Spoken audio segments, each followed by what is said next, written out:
Hello everyone, and thanks for joining School of the American Rifle. Today we have a barrel autopsy. This is an Anderson manufacturing 16-inch carbine length barrel. It's 5.56, 1 1/8 twist. I believe it might be chrome lined, but we'll determine that when we get inside with the Borescope. When I look inside of it, it does not appear to be chrome lined, but it might be. We'll look better once we get inside with the Borescope. It has M4 ramps, and it would not reliably function. So the first thing I like to do with barrels is check Headspace. So let's go ahead and check it. I have a trusted bolt carrier group here that I use. We have Headspace gauges. We have function gauges, which work as gauges to test for the dimensions of the chamber and the throat. We have 3 different throats here. Even though this is marked 5.56 NATO, I'm going to try it with all 3 gauges. This is 223 throat, wild throat, and 5.56. Let me look just to be sure. Yeah, 5.56, wild, and 223. So you can see right there the difference between the 3 throats. Some people say that wild is shorter, but if you look side by side, the wild actually can be longer in some circumstances than 5.56. So let's go ahead and take a look. First thing I like to do is check with my trusted bolt. Put the 223 146 36 gauge in here. I cannot get it to rotate.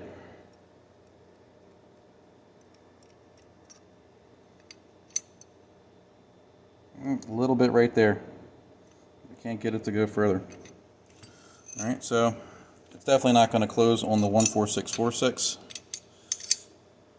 Nope. And we don't need to check with the field, because if it's not closing on the go gauges, it's not going to close on the field. So let's go to these. These are barrel extension Headspace gauges. These eliminate the bolt. So if someone's watching and says, well, maybe the problem's the bolt. Well, this eliminates one variable. That gauge being the variable. Stick this in.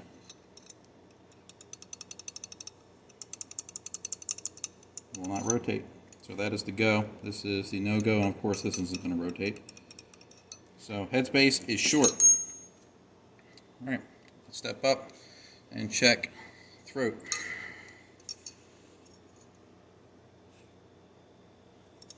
Throat measures less than a 1. So throat isn't cut too deep. Let's check barrel straightness. We're going to put the barrel straight up and down. See if we can drop this through. And it did pass. Let's check muzzle erosion.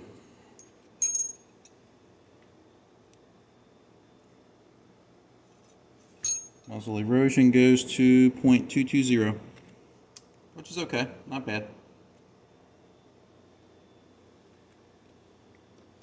Let's check our threads to see if they are concentric.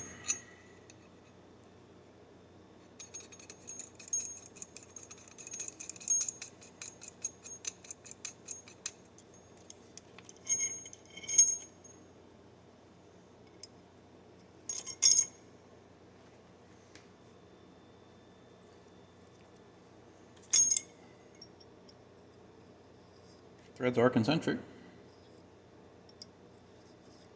So that's one good thing.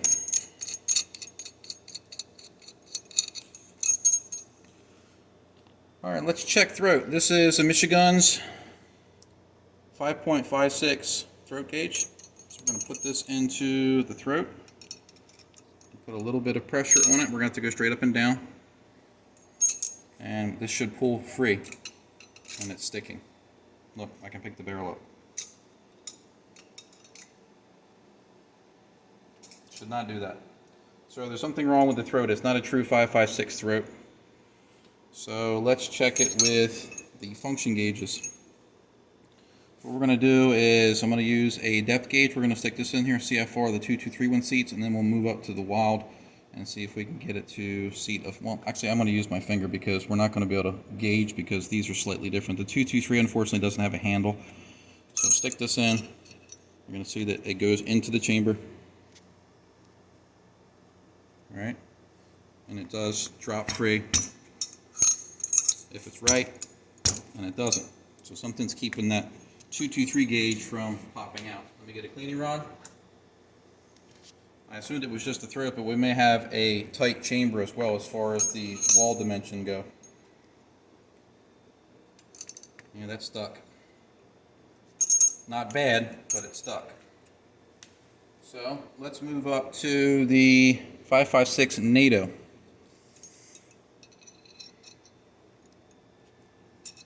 Oh yeah, it's sticking. So this thing is sticking somewhere, either on the chamber walls or on the throat. What we're going to do is paint the gauge and see if we can detect where. And that one feels to be sticking even more, the wild. So let's paint it real quick and see what we get. This is a Sharpie magic marker. You can use layout fluid, also referred to as Dykem. But this is something that's more readily available. Layout fluid is something that a machinist would use, or some gunsmiths. You have to get it from Brownells or Granger or MSC. But you can get a Sharpie anywhere. I'm painting this so we can see where there's contact. So if we paint this and let it dry, when we put it into the chamber, we should see where it's binding up. We need to make sure that we paint it completely.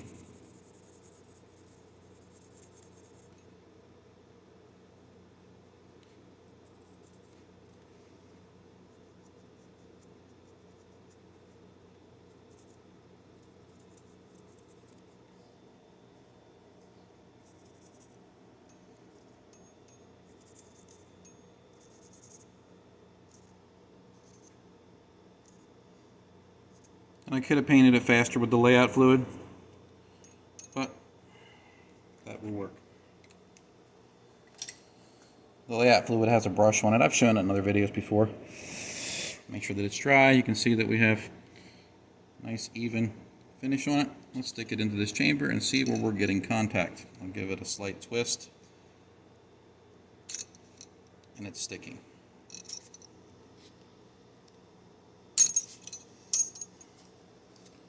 And we are off on the throat. Right here you can see a line that's been cut.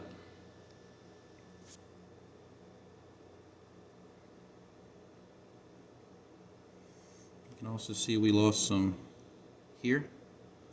So the body of the chamber could be slightly constricted in that area right there.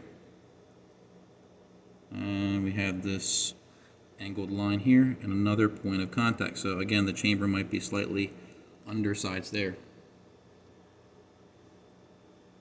So this gun, or barrel, definitely has chamber issues. We have short throat, we have short headspace, and the chamber walls can be slightly constricted right in the midsection here of the casing, which can lead to extraction and chambering problems.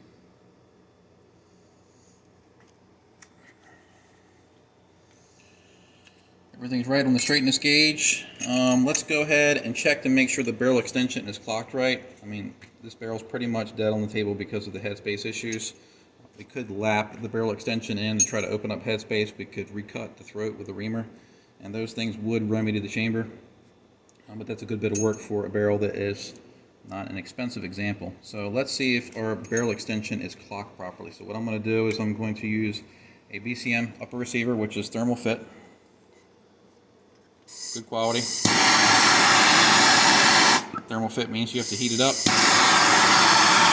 in order to get the barrel in. For most examples, I was able to slide it in pretty easy, and I'm just going to hand tighten the barrel nut. What we're going to do here is check through two things. I'm going to check to see if the front sight base is straight and not clocked this way or this way. And we're going to make sure that the Midwest upper receiver rod tracks true into the barrel extension. I see quite often the barrel extension is not installed properly, so when it's installed into the upper, when the bolt tries to find its way home into the lug cutouts, it actually makes impacts on the barrel extension and can damage the lugs on your bolt as well. So we're going to check those two things. Let me get a carry handle.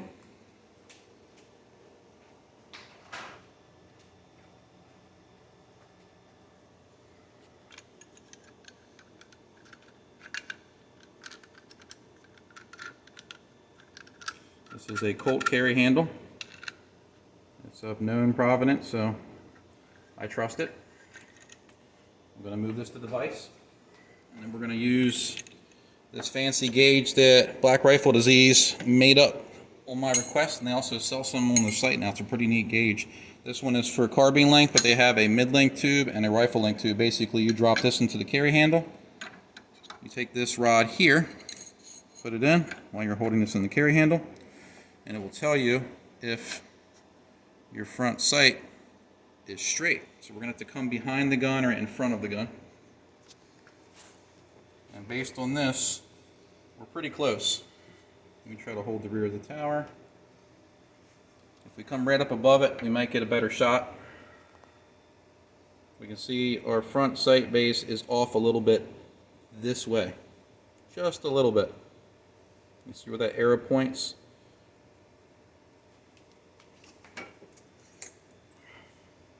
We want it to point right there in the middle, but we're actually pointing like right on the edge of the front. So we're not off a massive amount, but we are off. So in this particular barrel, you can see issues at distance with your rear sight running out of windage. It's not a huge deal breaker, but something I like to check whenever you have a front sight post. Again, Black Rifle Disease Engineering makes that. All right, next thing we're going to do is we're going to check to make sure that the barrel extension is timed properly. So I use the Midwest URR because it has a sail and these lugs, and what it does is it tells me whether or not the barrel extension is timed properly. I'm going to put this in here, and it should slide into the barrel extension with no resistance. And it does. So our barrel extension is at least clocked or timed properly.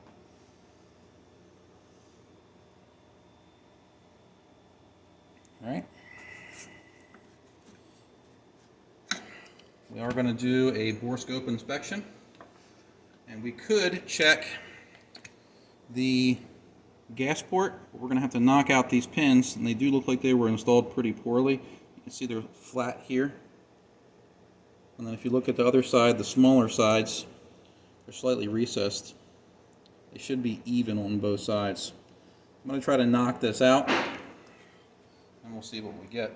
So you get a little bit of a freebie tip on this video. You get to see how I knock out taper pins. It's something I normally reserve for classes.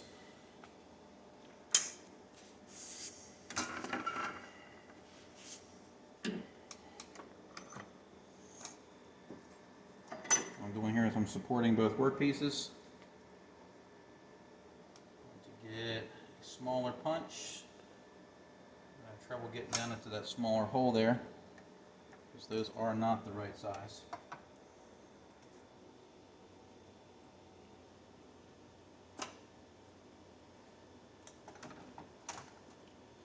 Get big hammer. Normally, if you had standard punch or standard taper pins, I would take a large flat face punch like this, and I'd stick it on the edge of the pin like so, not right in the middle of it, but right on the edge. So I don't want to hit the front sight base, and I would hit it with a big 2-pound hammer. That gets it moving. Then you would transition to a smaller punch to try to drive it out. You never want to try to drive out pins with, let's say, something like this, because it's just going to bounce all over the place. So let's see if we have some success getting this out. Probably going to damage these pins a little bit hitting it with this smaller punch. They don't want to move.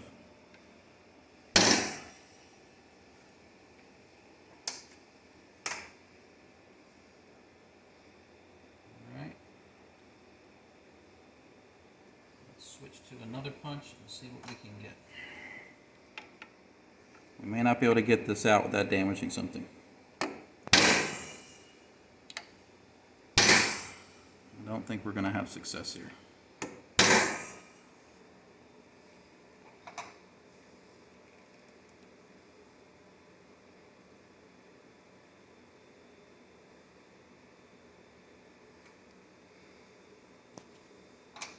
Grind one of these punches.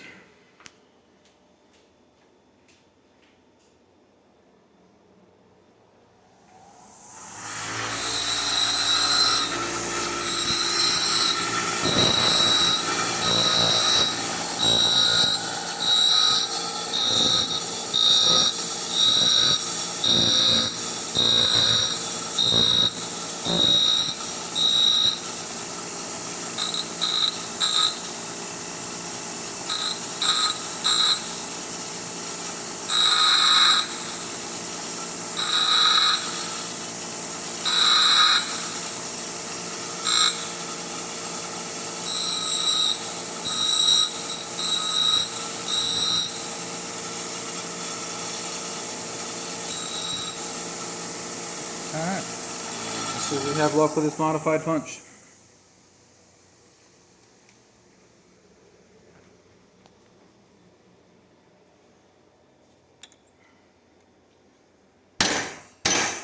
Yep.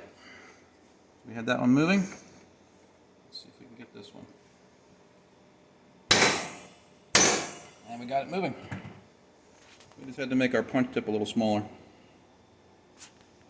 Hurt my hand a little bit on that one too. Alright, let's see if we can dry these out the rest of the way without causing much of a ruckus. There's one of the taper pins. Looks like that thing is bent. And there's the other. These pins are on the small side. So if we wanted to reuse this barrel, what I could do is take my 2-0 taper pin reamer. We could correct this front sight base. We could realign it. See if I can move it. We could realign it to the proper spot. And then we could re-drill the taper pins, put oversized taper pins in there. So that's not a deal breaker there. And we didn't bang the front sight up bad. We have a little bit of silver on the edge there, but nothing serious. Fortunately, this barrel is a donation barrel, so it's not going to be reinstalled or reused. We'll use this for a class example. So let's get this front sight and move forward so we can check the gas port. Here's our gas port. And let's see what size we have. It doesn't look rather big. Let's try 062. 062 fits. Let's try 068. 068 fits. 072. Nope, doesn't take that. 070. Doesn't take that. 069. It goes in but does not punch through the port all the way. So this gas port is 0.068. And here's where I got it from on the bin. 068.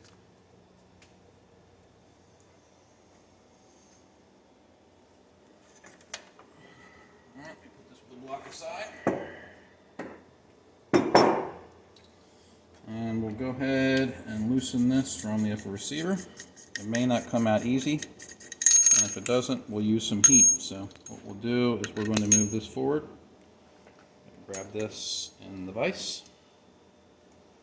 We're going to take the torch again. We're going to heat it up.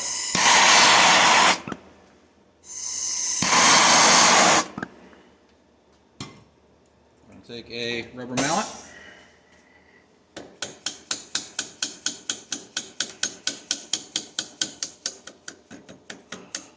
Off she goes.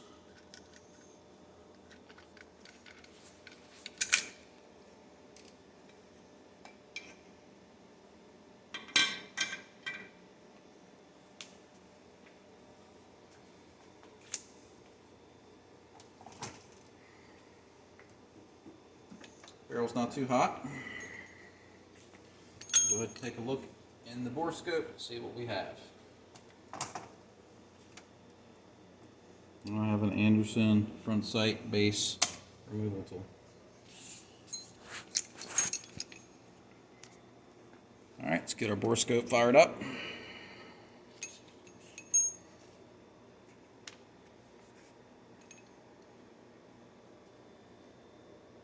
And into the chamber we go. Alright. It does have a decent shine to it, so it might be chrome lining. You can see that the chrome, there's a little bit of flaking going on in it. We have some rough machining marks. It doesn't look that good. Let me change the focus. There we go. Pretty rough. You can see some of the transfer from the chamber gauge that we put in there, the function gauge. See the blue? Running that way and that way. So these are the areas that could possibly be undersized.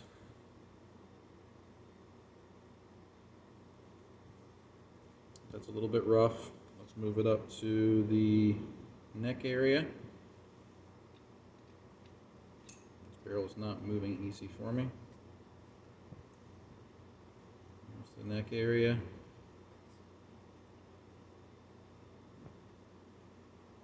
This is the throat. Let's change our focus. Still see some of the tooling marks from when the barrel was made. There's some more right there. See those little ladders in there? That's from the rifling being cut or buttoned. The bore doesn't look terrible. We do have some copper transfer in there. Let's see if we can find the gas port. We'll check for erosion.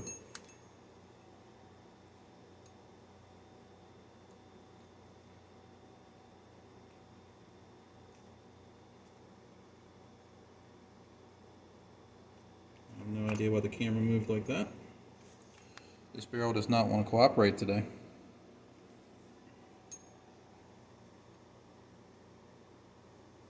There's our gas port. You see a little bit of erosion right there. So not many rounds through it. It was definitely a problem child though. Some more copper. You can see that there's even more tooling marks as you get towards the muzzle, which is pretty common. Let's go all the way to the front and look at the crown. And the crown looks terrible. There's no crown there. It looks like either a cleaning tool or just a misstep in the manufacturing process there created a really nasty edge. Sometimes people try to clean the face of the muzzle and they'll use scraping tools. It doesn't look like there was ever a crown there though. I'll try to change the focus a little bit. There we go. It looks pretty bad. Let's switch it around and go straight in with the scope. Take our 90-degree adapter off. Let's look straight ahead. See what we get on the Borescope. Oh yeah, look at that.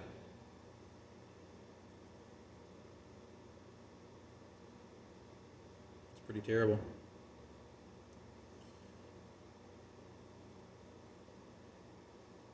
So I can't say whether or not it left the factory like that or if the owner had attempted to clean it or use some kind of scraping tool. I'm not a fan of any types of abrasives used for cleaning anything on the AR. No Scotch-Brite, no Brillo pads, no scraping tools, none of that nonsense. Alright, well, still in Autopsy, not a physical. We have short headspace on this. We have a slightly canted front sight base. That can be fixed. The short headspace can be fixed. The short throat can be fixed. It's not totally dead on the table, but for what these barrels cost, it wouldn't be cost effective for someone to put just as much labor time into fixing this barrel than it would be to replace it with something else. But I thought it was a pretty good topic to cover. I hope you found this video educational, and thanks for watching.